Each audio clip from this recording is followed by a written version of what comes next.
नारद जी का भगवान विष्णु को क्रोध पूर्वक फटकारना और शाप देना, फिर माया के दूर हो जाने पर पश्चाताप पूर्वक भगवान के चरणों में गिरना और शुद्धि का उपाय पूछना तथा भगवान विष्णु का उन्हें समझा बुझाकर शिव का महात्म्य जानने के लिए ब्रह्मा जी के पास जाने का आदेश और शिव के भजन का उपदेश देना। सूत जी कहते हैं, महर्षियों, माया मोहित नारद मुनि उन दोनों शिव गणों को यथोचित शाप देकर भी भगवान शिव के इच्छावश मोह निद्रा से जाग न सके। वे भगवान विष्णु के किए हुए कपट को याद करके मन में दुस्सह क्रोध लिए विष्णु लोक को गए और समिधा पाकर प्रज्वलित हुए अग्निदेव की भांति क्रोध से जलते हुए बोले। उनका ज्ञान नष्ट हो गया था, इसलिए वे दुर्वचनपूर्ण व्यंग सुनाने लगे। नारद जी ने कहा, हरे, तुम बड़े दुष्ट हो, कपटी हो और समस्त विश्व को मोह में डाले रहते हो। दूसरों का उत्साह या उत्कर्ष तुमसे सहा नहीं जाता। तुम मायावी हो, तुम्हारा अंतःकरण मलिन है।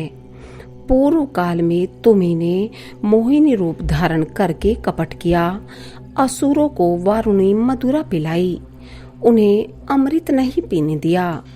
छल कपट में ही अनुराग रखने वाले हरे, यदि महेश्वर रुद्र दया करके विष न पी लेते तो तुम्हारी सारी माया उसी दिन समाप्त हो जाती। विष्णुदेव, कपटपूर्ण चाल तुम्हें अधिक प्रिय है।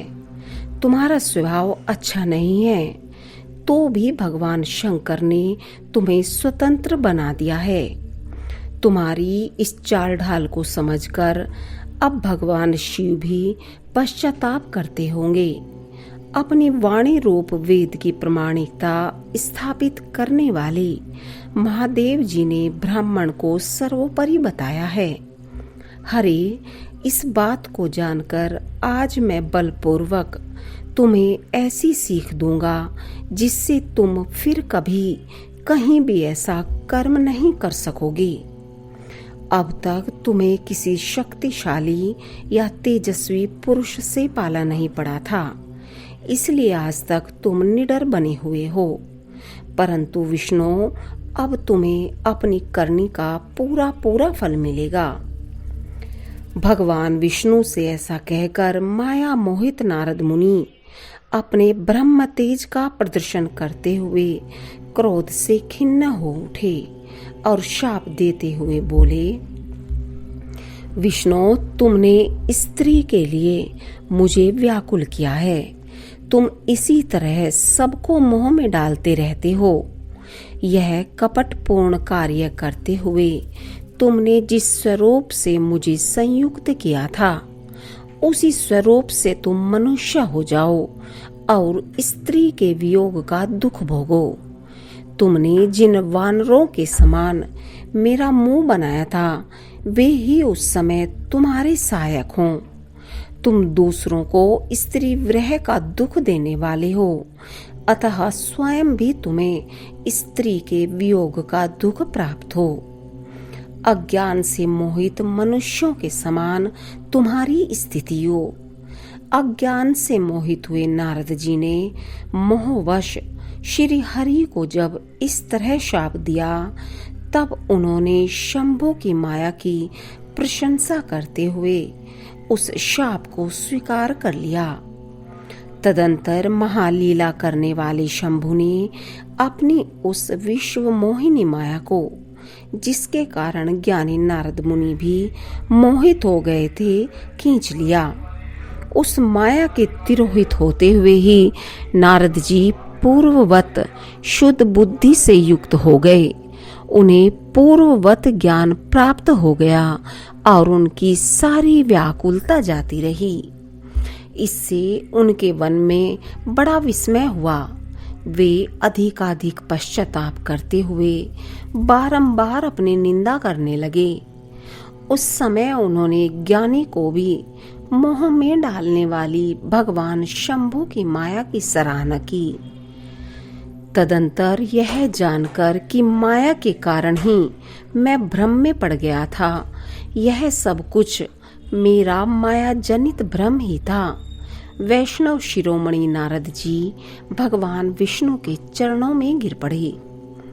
भगवान श्री हरि ने उन्हें उठाकर खड़ा कर दिया। उस समय अपनी दुर्बुद्धि नष्ट हो जाने के कारण वे यूं बोले, नाथ, माया से मोहित होने के कारण मेरी बुद्धि बिगड़ गई थी, इसलिए मैंने आपके प्रति बहुत दुर्वचन कहे हैं, आपको शाप तक दे डाला है। प्रभु, उस शाप को आप मिथ्या कर दीजिए।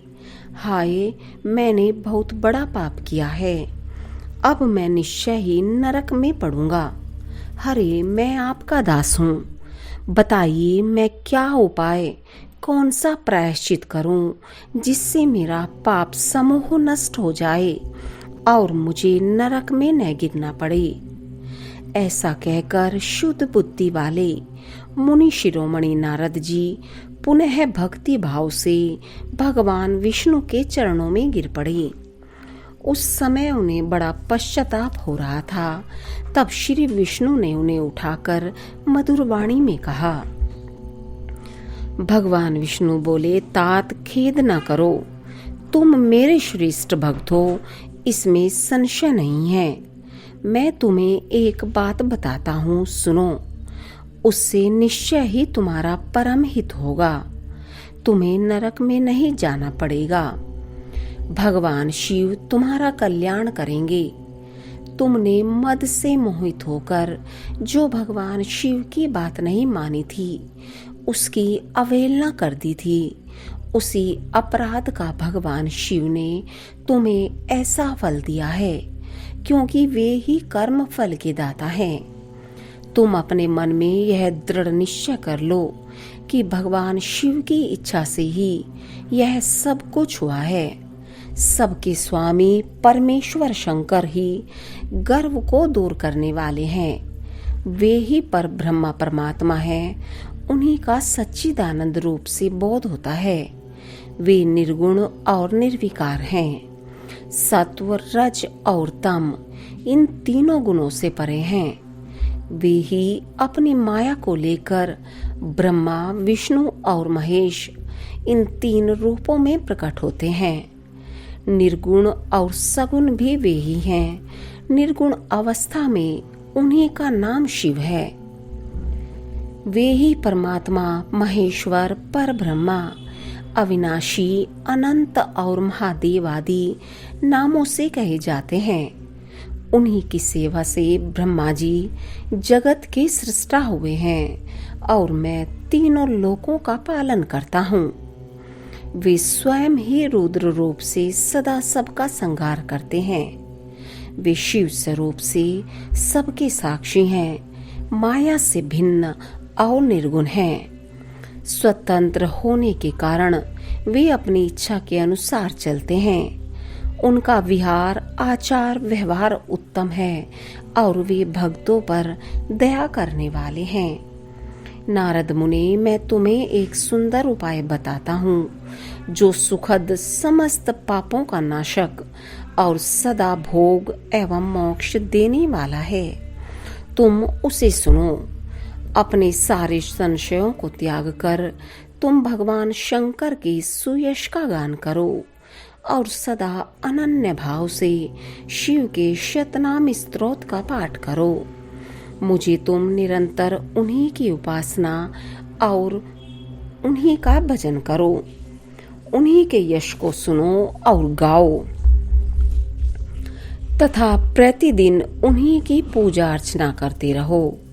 नारद, जो शरीर, मन और वाणी द्वारा भगवान शंकर की उपासना करता है, उसे पंडित या ज्ञानी जानना चाहिए।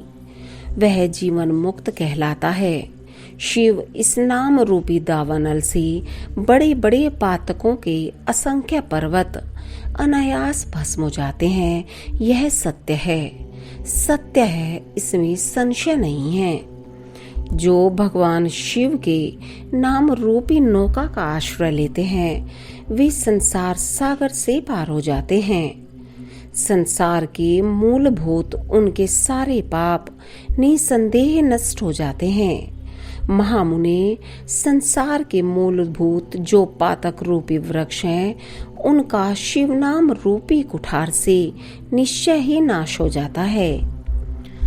जो लोग पाप रूपी दावानल से पीड़ित हैं, उन्हें शिव नाम रूपी अमृत का पान करना चाहिए। पाप दावाग्नि से दग्ध होने वाले प्राणियों को उसके बिना शांति नहीं मिल सकती। संपूर्ण वेदों का अवलोकन करके पूर्ववर्ती विद्वानों ने यही निश्चय किया है कि भगवान शिव की पूजा ही उत्कृष्ट साधन तथा जन्म मरण रूपी संसार बंधन के नाश का उपाय है।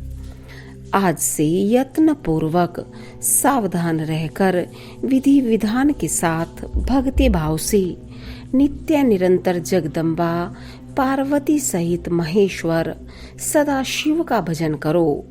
नित्य शिव की ही कथा सुनो और कहो तथा अत्यंत यत्न करके बारंबार शिव भक्तों का पूजन किया करो। मुनि श्रेष्ठ, अपने हृदय में भगवान शिव के उज्ज्वल चरणारविंदों की स्थापना करके पहले शिव के तीर्थों में विचरो।